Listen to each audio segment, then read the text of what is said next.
ഞങ്ങളുടെ ആവേശം ഇനിയും ചോർന്നു പോയിട്ടില്ല, ഞങ്ങൾ ഇനിയും തളർന്നിട്ടില്ല എന്ന് വീണ്ടും പറഞ്ഞുകൊണ്ട് കേരള സമാജത്തിൻ്റെ ലേഡീസ് വിങ് ഒരു പാട്ടുമായി നിങ്ങളുടെ മുന്നിലേക്ക് അടുത്ത പരിപാടിയിലേക്ക് പോകാം അല്ലേ? പ്രവർത്തത്തെ ഉത്തിഷ്ഠ നരശാർദൂല കർത്തവ്യം ദൈവമാന്തികം കൗസല്യ സുപ്രജാ രാമപൂർവ സന്ധ്യാ പ്രവർത്തത്തെ ഉത്തിഷ്ഠ നരശാർദൂല. അപ്പൂപ്പ ഇതാ ചായ. ഇന്നിനി എന്താണാവോ ഒപ്പിച്ചു വെക്കുന്നത്? ഇന്നലെ അച്ഛനും അമ്മയും വഴക്കിടുന്നത് ഫേസ്ബുക്കിൽ ലൈവ് ഇട്ട് നാട്ടുകാരെ മുഴുവനും കാണിച്ചു. കഴിഞ്ഞ ആഴ്ച വാട്സപ്പ് ഗ്രൂപ്പിൽ കയറി വോയിസ് ചാറ്റ് ഓണാക്കി വെച്ചേക്കുന്നു. ഈ വീട്ടിൽ സംസാരിച്ച കാര്യങ്ങളെല്ലാം ഗ്രൂപ്പിലുള്ളവർ കേട്ടു. അല്ല മോളെ, അതൊരു കയ്യബദ്ധം പറ്റിയതാ. അപ്പൂപ്പന് സ്മാർട്ട് ഫോൺ വാങ്ങി തന്നതേ അബദ്ധമായി പോയി. അതിൻ്റെ ഇടയ്ക്ക് ഞാൻ ഫേസ്ബുക്കും വാട്സപ്പും ആക്കി തന്നു. എനിക്കിത് എന്തിൻ്റെ കേടായിരുന്നു എൻ്റെ ദൈവമേ. അല്ല ജിന്നുമോളെ, ഇൻസ്റ്റാഗ്രാം എന്നൊരു സാധനം ഉണ്ടെന്ന് അപ്പുറത്തെ ആ കണ്ണാപ്പി പറഞ്ഞല്ലോ. അതുകൂടെ ഒന്ന് ശരിയാക്കി തരണം എനിക്ക്. എൻ്റെ പൊന്നോ, ഇനി അതിൻ്റെ ഒരു കുറവും കൂടെ ഉള്ളൂ. ആ നാശം പിടിച്ചവനെ ഒന്ന് കാണട്ടെ. ഇനി ഈ വീട്ടിൽ കയറിയ ആ കാല് ഞാൻ തല്ലുപിടിക്കും. നീ എന്താ മോളെ ഒരു മനുഷ്യ പറ്റില്ലാത്ത പോലെ സംസാരിക്കുന്നേ? ഓ, അത്രയ്ക്ക് മനുഷ്യപ്പെട്ട് എനിക്ക് ഉള്ളൂ എന്ന് കരുതിയാൽ മതി. ശരി ശരി, ഞാൻ പോകുന്നു. എനിക്ക് കോളേജിൽ പോകാനുള്ളതാ. ആ ശരി ശരി. അയ്യോ, മുറ്റത്ത് അപ്പടി ഇലയും ചപ്പിയോറും വീണ് അഴുക്കായി കിടക്കുകയാണല്ലോ. ആ തൂപ്പുകാരി അമ്മണി ഇതുവരെ വന്നില്ലേ? സുനന്ദേ, ഡി സുനന്ദേ.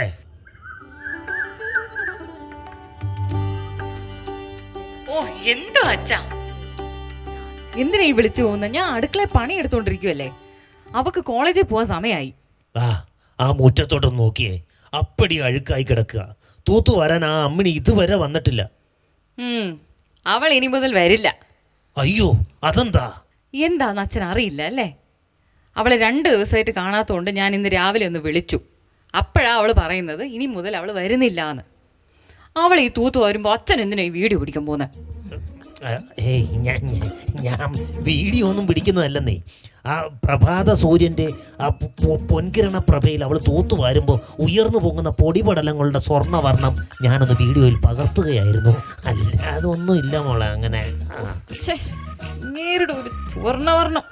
രാവിലെ അവളുടെ വായിന്ന് ഞാനത് കേട്ടപ്പോൾ എൻ്റെ തൊലി ഉരിഞ്ഞു പോകുന്ന പോലെ തോന്നി. ചന്ദ്രേട്ടൻ പറമ്പിൽ നിന്നൊന്ന് വരട്ടെ, ഞാൻ പറഞ്ഞു കൊടുക്കുന്നുണ്ട്. മോളെ, അത് ഞാൻ അയ്യേ.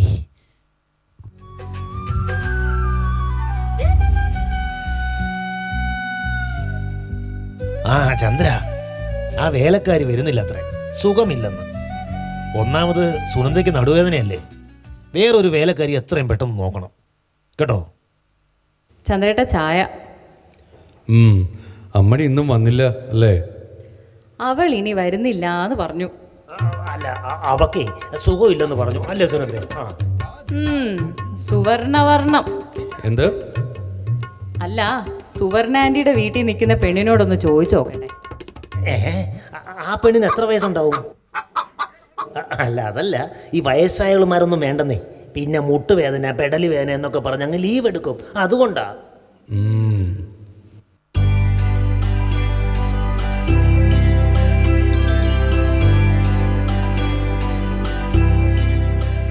ആഹാ, ഒരുങ്ങി സുന്ദരിയായിട്ട് എങ്ങോട്ട് പോവാ മോള്?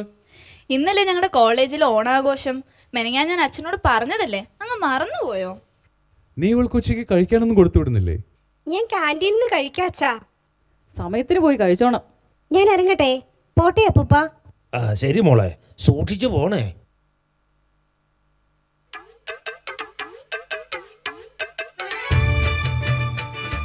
അയ്യോ ഈശ്വരന്മാരെ, ഇവിടെ പട്ടിയൊന്നും ഉണ്ടാവില്ലല്ലോ അല്ലേ?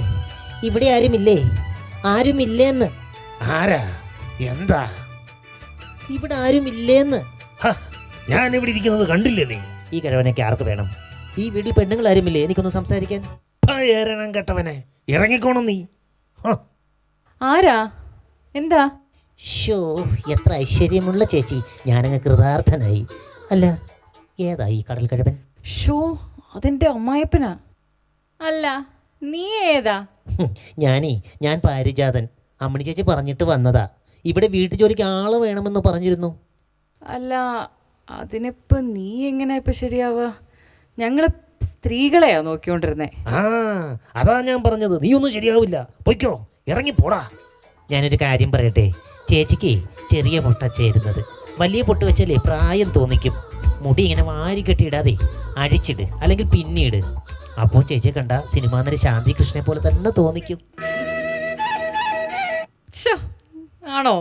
ശാന്തി കൃഷ്ണൻ അല്ല സുനന്ദേ, അവൻ ആള് ശരിയല്ല, നീ അവനെ പറഞ്ഞുവിടാൻ നോക്ക്. അച്ഛാ, അവൻ പാവമാണെന്ന് തോന്നുന്നു. നമുക്ക് ഒരാഴ്ച നോക്കാന്നേ, വേറെ ആരെയും കിട്ടാത്തതുകൊണ്ടല്ലേ. ചന്ദ്രനോടും ചിന്നുവിനോടൊക്കെ ചോദിച്ചിട്ട് പോരെ, അവർ സമ്മതിക്കുമെന്നൊന്നും എനിക്ക് തോന്നുന്നില്ല. ഓ, അവരോടൊക്കെ ഞാൻ പറഞ്ഞ് സമ്മതിപ്പിച്ചോളാം. എടാ, ജോലിയൊക്കെ മടി കൂടാതെ വൃത്തിയായിട്ട് ചെയ്തോണം. ആ അതാ പറഞ്ഞത്, രാവിലെ മുറ്റമടിക്കണം, പാത്രം കഴുകണം, തുണി കഴുകണം, ആഴ്ചയിൽ 2 പ്രാവശ്യം റൂമെല്ലാം തുടച്ച് വൃത്തിയാക്കണം, കടയിൽ പോയി സാധനങ്ങൾ വാങ്ങണം, പറമ്പിൽ ചന്ദ്രനെ സഹായിക്കണം. ഒരുപാട് പണിയുണ്ട്, അതൊന്നും നിന്നെ കൊണ്ട് പറ്റത്തില്ല. ആ പൊയ്ക്കോ പൊയ്ക്കോ പൊയ്ക്കോ, ഇവിടെ നിൽക്കണ്ട പോ. ഈശ്വരന്മാരെ, കിണർ കുഴിച്ച് വെള്ളം കോരാനൊന്നും പറഞ്ഞില്ലല്ലോ, ഭാഗ്യം. അതിൽ നിന്ന് തന്നെ ഒഴിവാക്കിയല്ലോ, താങ്ക്സ്. നീ ഇവിടെ നിൽക്കേ, ഞാനൊന്ന് ചന്ദ്രേട്ടനോട് ചോദിച്ചിട്ട് വരാം.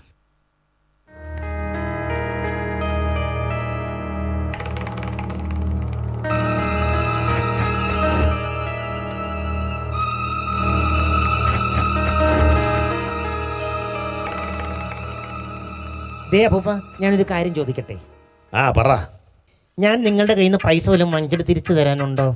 ഇല്ല. വെള്ളം അടിച്ച് നിങ്ങളുടെ വീടിൻ്റെ ഉമ്മറത്ത് വന്ന് തുണി പൊക്കി കാണിച്ച് ആഭാസത്തിനും എല്ലാം വിളിച്ച് പറഞ്ഞോ? ഏയ് ഇല്ല ഇല്ല. നിങ്ങളുടെ മോളെ കെട്ടിക്കഴിഞ്ഞ് സ്ത്രീധനം കൂടുതൽ വേണമെന്ന് വല്ലതും ഞാൻ ചോദിച്ചോ? ഇല്ലെന്ന്. പിന്നെന്താ നിങ്ങളുടെ പ്രശ്നം? നിങ്ങൾക്ക് എന്താ എന്നെ ഇഷ്ടമല്ലാത്തത്? പറ, എന്നോട് പറ പറ. ഈശ്വര, ഇവൻ വേറെ മൂഡിലാണെന്ന് തോന്നുന്നു. നിന്നെ എനിക്ക് അങ്ങോട്ട് ഇഷ്ടപ്പെടുന്നില്ല. നീ ഒരുത്തം കാരണം വേറൊരു പാവപ്പെട്ട ചെറുപ്പക്കാരിയായ ഒരു സ്ത്രീയുടെ ജോലിയാണ് നഷ്ടപ്പെടുന്നത്. അത് നീ മനസ്സിലാക്കണം. ആ ഓഹോ, അങ്ങനെ വരട്ടെ. അപ്പോൾ അതാണല്ലേ കാര്യം. ദേ, വയസ്സായെന്നൊന്നും ഞാൻ നോക്കില്ല, ഒരടി അങ്ങ് വെച്ച് തരും കേട്ടോ. അയ്യോ അയ്യോ അയ്യ, ഒന്ന് കിടക്കണം, ഒന്ന് പിടിച്ചടാ. ആ അമ്മേ.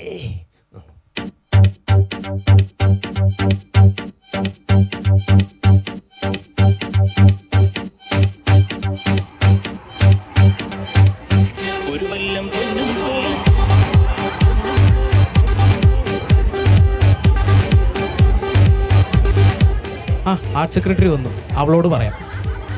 ഹേയ് രാഹുൽ, എന്തുകൊണ്ടാ? എല്ലാം സെറ്റ് അല്ലേ? ഓക്കെ അല്ലേ? എന്തു പറ്റി എല്ലാവരും ഒന്ന് ഡള്ളായിട്ടിരിക്കുന്നത്? എന്തു പറ്റി? എന്താ കാര്യം? ഡി, ഒരു പ്രശ്നമുണ്ട്, പറയാം, വന്നേ. പറയട, എന്തോ പ്രശ്നം? എന്തുവാ പറ. ഇത് പരിപാടി തുടങ്ങുന്ന സമയമായി, ഗസ്റ്റ് ഒക്കെ വരാറായി, ഒന്ന് പെട്ടെന്ന് ആവട്ടെ. ഡി, സീനിയേഴ്സിൻ്റെ ഡെവിൽ ഗ്യാങ്ങില്ലേ, ഒരു മാവേലിയുടെ കുടയും കിരീടവും കൊണ്ടുപോയി റീൽസ് ഉണ്ടാക്കാനെന്ന് പറഞ്ഞുകൊണ്ട് അത് ഇതുവരെ തിരിച്ചു കിട്ടിയിട്ടില്ല.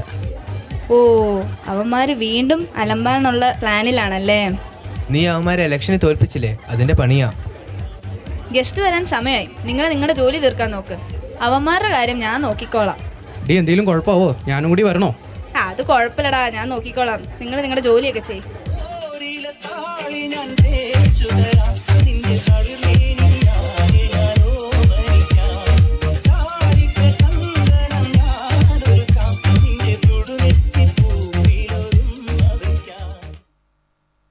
Anti, anti.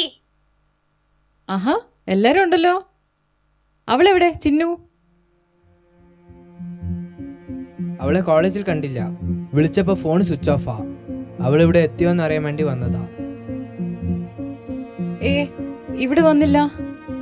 ഇന്ന് പ്രോഗ്രാം ആണ്, ലേറ്റ് ആവുമെന്ന് പറഞ്ഞിരുന്നു. ഇനി അവിടെ എങ്ങാനും? ഞങ്ങൾ അവിടെയെല്ലാം തെരഞ്ഞു ആന്റി, അവളെ കണ്ടില്ല. ഞങ്ങൾക്ക് പേടിയാവുന്നു. അയ്യോ, എന്റെ മോൾ എവിടെ പോയി? ചന്ദ്രേട്ടാ, ചന്ദ്രേട്ടാ. എന്താ, എന്തു പറ്റി? ചിന്നുവിനെ കാണാനല്ലേ, ഫോൺ വിളിച്ചിട്ട് സ്വിച്ച് ഓഫ് ആണെന്ന്. ചന്ദ്രേട്ട ഒന്ന് പെട്ടെന്ന് പോയി അന്വേഷിക്ക്. അങ്കിള്, ഒരു നിമിഷം. കോളേജിലെ സീനിയർ ഗാംഗുമായി അവൾക്കൊരു പ്രശ്നം ഉണ്ടായി.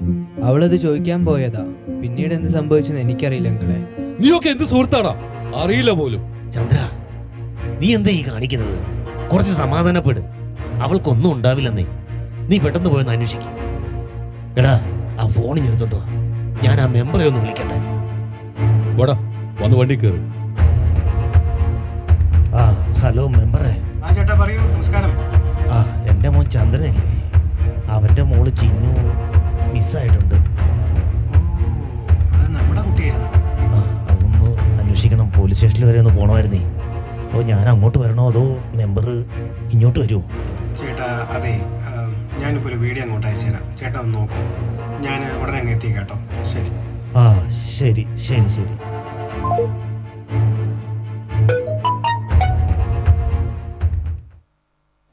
യൂണിവേഴ്സിറ്റി കോളേജിലെ ചിന്നു എന്ന 1ാം വർഷ ബിരുദ വിദ്യാർത്ഥിയുടെ മൃതദേഹം കോളേജ് ഹോസ്റ്റലിന് സമീപത്തുള്ള റെയിൽവേ ട്രാക്കിൽ നിന്നും ട്രെയിൻ തട്ടി മരിച്ച നിലയിൽ കണ്ടെത്തി.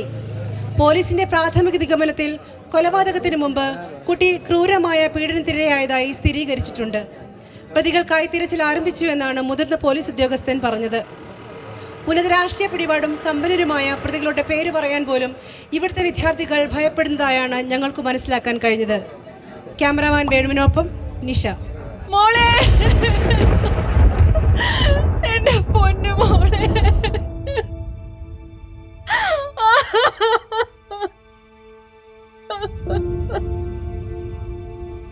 അപ്പൂപ്പ ദേ ചന്ദ്രയുടെ ലൈവിൽ വന്നിരിക്കണു.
ആരാ നീ?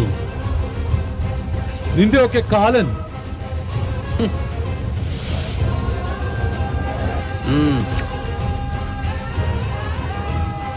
എടാ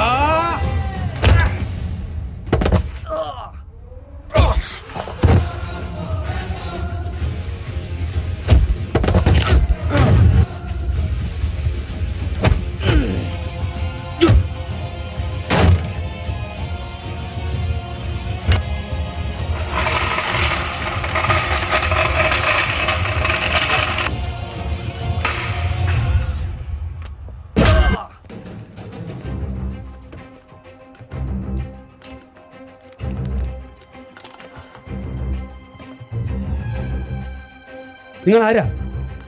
ഞങ്ങൾ എന്തിനാ ഇങ്ങനെ തല്ലുന്നത്? നിങ്ങൾക്കെന്താ വേണ്ടത്?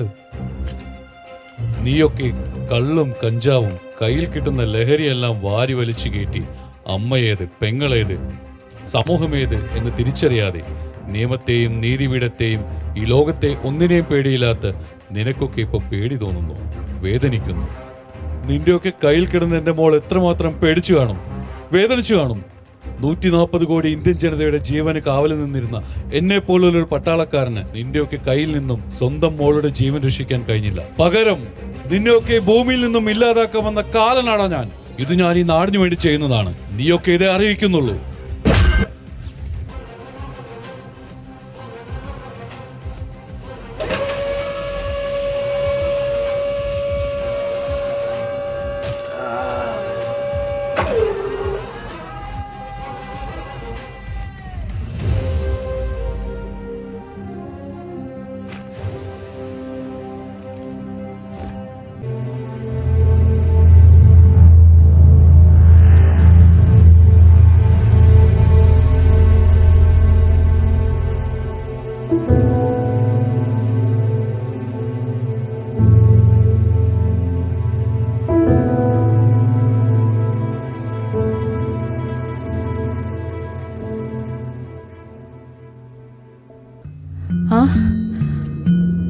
ചന്ദ്രേട്ടൻ വന്നോ? അച്ഛാ, എൻ്റെ ചന്ദ്രേട്ടൻ വന്നു. ചന്ദ്രേട്ടാ നോക്കൂ, നമ്മുടെ മോളെ കൊന്നവരുടെ ചോരയല്ലേ ഇത്? ഓ, അപ്പോൾ എല്ലാവർക്കും ചോര നീന്തിയാലും ഒരേപോലെ തന്നെ അല്ലേ?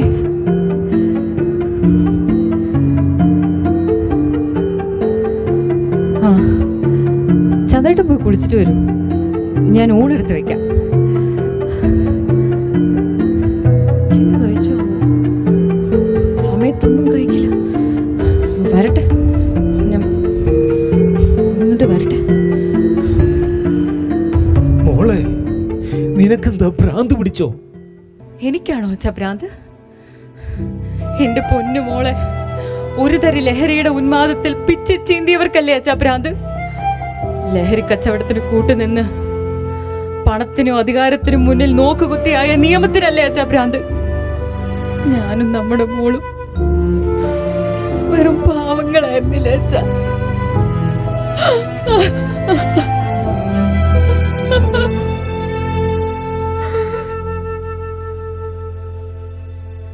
ലഹരി അത് നന്മകളിലാവട്ടെ, നാടിൻ്റെ വികസനത്തിനു വേണ്ടിയാവട്ടെ.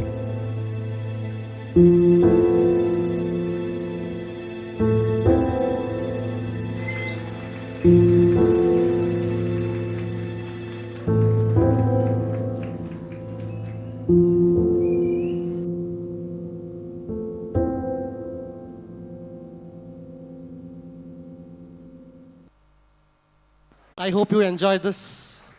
One more round of applause, please. Thank you.